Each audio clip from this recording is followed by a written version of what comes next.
नमस्कार भावी शिक्षक आणि बंधू भगिनींनो, आपण आज महाराष्ट्र शिक्षक पात्रता परीक्षा TET परीक्षेतील पेपर क्रमांक 1 मधील मराठी विषयाच्या प्रश्नांची उत्तरे पाहणार आहोत.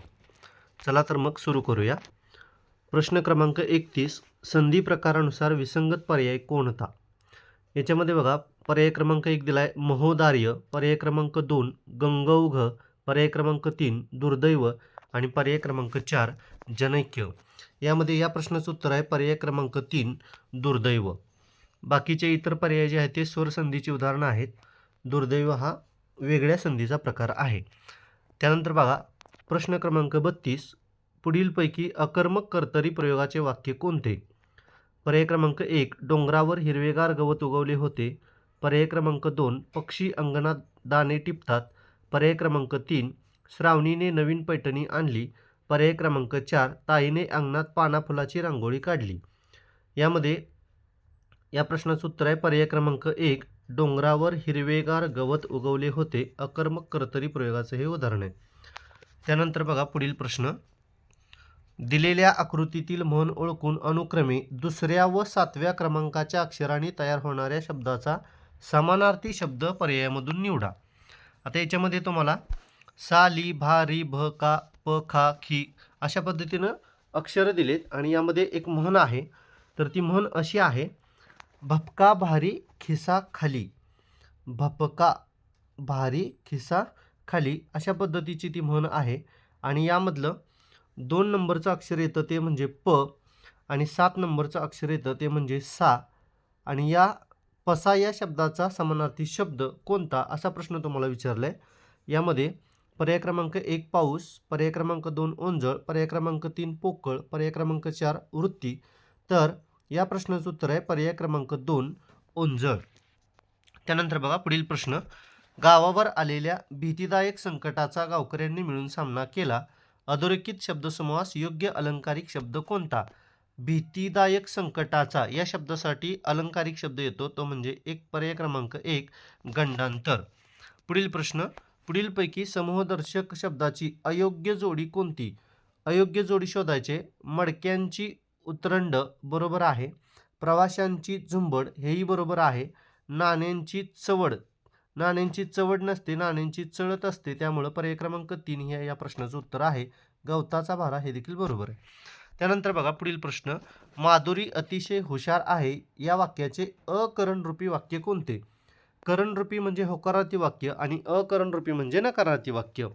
माधुरी अतिशय हुशार आहे. पर्याय क्रमांक 1 बघा, माधुरी हुशार नाही. 2 माधुरी खूप हुशार नाही. पर्याय क्रमांक 3 माधुरी अजिबात मठ्ठ नाही. पर्याय क्रमांक 4 माधुरी खूप मठ्ठ आहे. वाक्याचा अर्थ न बदलता आपल्याला उत्तर द्यायचं असतं, त्यामुळं या प्रश्नाचं उत्तर आहे पर्याय क्रमांक 3 माधुरी अजिबात मठ्ठ नाही, म्हणजेच माधुरी अतिशय हुशार आहे. पुढील प्रश्न, यथान्याय या सामासिक शब्दाचा योग्य विग्रह कोणता? या प्रश्नाचं उत्तर पर्याय क्रमांक 2 न्यायाप्रमाणे. अव्ययीभाव समासाचं हे उदाहरण आहे. पुढील प्रश्न, कृष्णासम पाठीराखा माझा बंधुराया या ओळीतील अलंकार कोणता? इथं सम शब्द आलेला आहे. पर्याय क्रमांक 1 उपमा, पर्याय क्रमांक 2 अनुप्रास, पर्याय क्रमांक 3 उत्प्रेक्षा, पर्याय क्रमांक 4 यमक.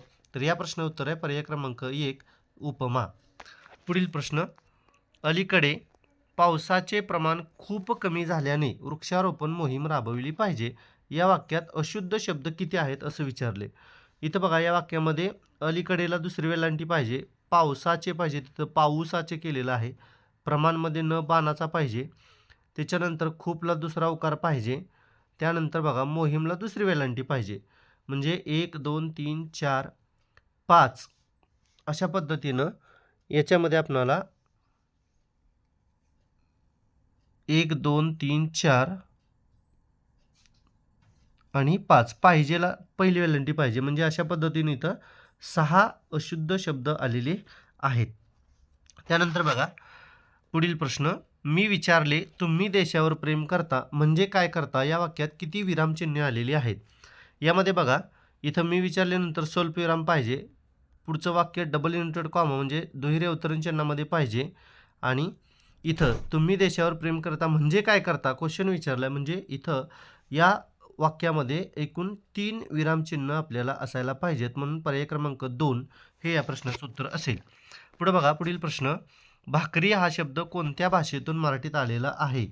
पर्याय क्रमांक 1 तेलुगू, 2 पोर्तुगीज, 3 कानडी, 4 फारसी. तर भाकरी हा शब्द कानडी भाषेमधून मराठीत आलेला आहे. पुढील प्रश्न. यशवंतराव चव्हाण यांचे आत्मचरित्र कोणते?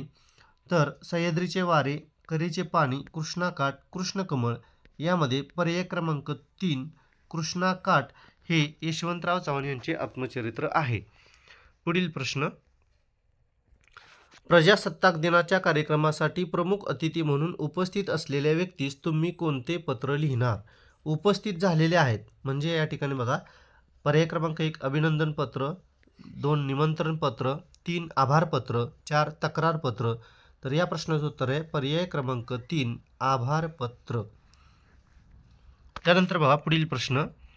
अभंगाच्या ओळीवर रचनाकार यांची विसंगत जोडी ओळखा. विसंगत म्हणजे चुकीची जोडी शोधायचे. निंबा कडूपण देत असे कोण, युक्षा गोडपण कवण करी, संत जनाबाई. हे बरोबर आहे. धरीला पंढरीचा चोर, गळा बांधून या दोर, संत जनाबाई. हा देखील अभंग आणि जोडी बरोबर आहे. ऐसे कैसे झाले बंधू, कर्म करुणी म्हणती साधू, संत तुकाराम. हाही पर्याय बरोबर आहे. माझे माहेर पंढरी, सुखे नांदू भीमातरी. इथं संत निर्मळा दिलेला आहे, तर ते संत एकनाथांचा अभंग आहे. त्यामुळं या प्रश्नाचं उत्तर आहे पर्याय क्रमांक 4 हा तुमचा विसंगत पर्याय असेल. पुढील प्रश्न बघा, कविता आणि त्याच्यावरती आहे.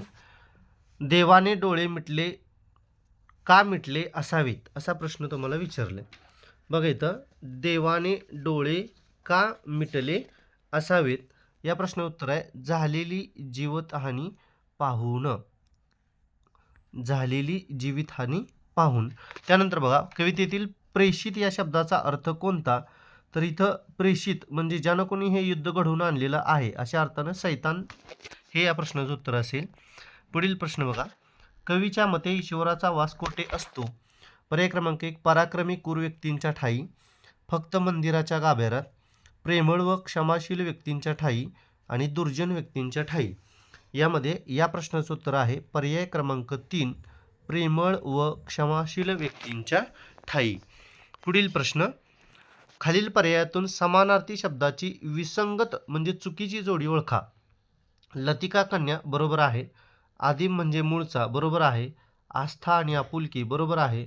पत्थर आणि दगड हे चुकीचं आहे. पत्थर असायला पाहिजे होतं तिथं. त्यामुळे या प्रश्नाचं उत्तर आहे पर्याय क्रमांक 4 पत्थर दगड. पुढील प्रश्न. पुढीलपैकी भिन्न अर्थाचा वाक्यप्रचार कोणता? पर्याय क्रमांक 1 धाबेदानाने पोटात गोळा येणे, 3 अंगाचा थरका पडणे आणि 4 अंगाचा तीळ पापड होणे. तर यापैकी बघा, धाबेदानाने अंगाचा थरका पडणे आणि पोटात गोळा येणे हे समानार्थी वाक्यप्रचार आहेत. त्यामुळे या प्रश्नाचं उत्तर आहे अंगाचा तीळ पापड होणे, पर्याय क्रमांक 4. पुढील प्रश्न. विरुद्धार्थी शब्दाची अयोग्य जोडी ओळखा. अनुरूप विजोड बरोबर आहे. त्याच्यानंतर बघा, पर्याय क्रमांक 2 आवृत्त परावृत्त. इथं आवृत्त अनावृत्त असं पाहिजे होतं. त्यामुळे या प्रश्नाचं उत्तर आहे पर्याय क्रमांक 2 कोळे निबर बरोबर आहे. टवटवीत मलूल हे देखील बरोबर आहे. पाहूयात पुढील प्रश्न. व्यक्ती तितक्या प्रकृती. उतार्यावरील प्रश्न आहेत. व्यक्ती तितक्या प्रकृती या म्हणीचा अर्थ कोणता? या प्रश्नाचं उत्तर आहे पर्याय क्रमांक 2 व्यक्ती व्यक्तींच्या आचार विचारात भिन्नता असते. पुढील प्रश्न. संवादात मतभेदाचे अवघड विषय टाळले जातात कारण. इथं बघा, एकमेकांची मते ठाऊक असतात, हट्टी स्वभावाची जाणीव असते, स्वाभिमानाची ठिकाणे माहीत असतात. हे तिन्ही पर्याय बरोबर आहेत. त्यामुळं या प्रश्नाचं उत्तर आहे पर्याय क्रमांक 4 अ ब क बरोबर. पुढील प्रश्न. उतार्यानुसार संवाद साधताना कोणती दक्षता घ्यावी?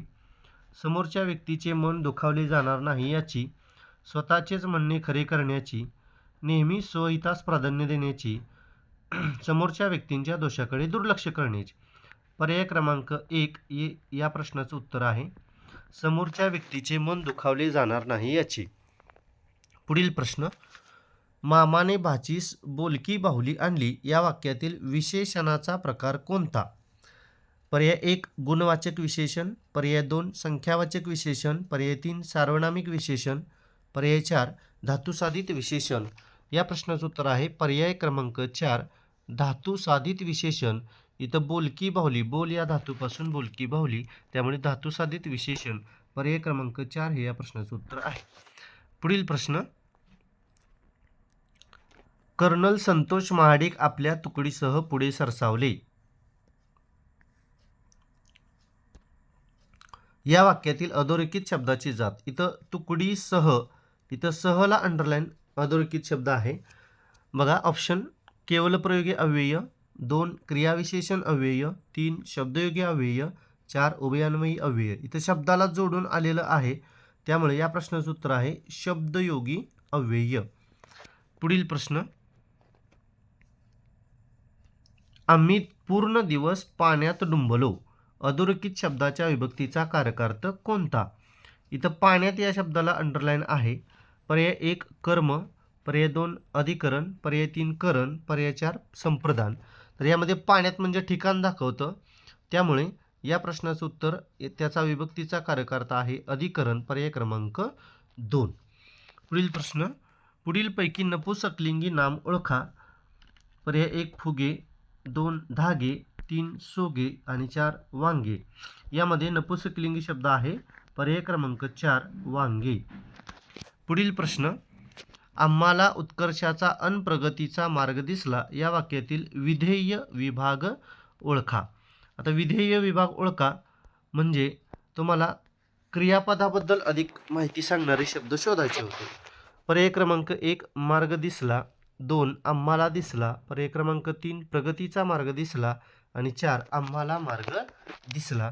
यामध्ये या प्रश्नाचं उत्तर आहे पर्याय क्रमांक 3 प्रगतीचा मार्ग दिसला. हा आपला विधेय विभाग आहे. पुढील प्रश्न,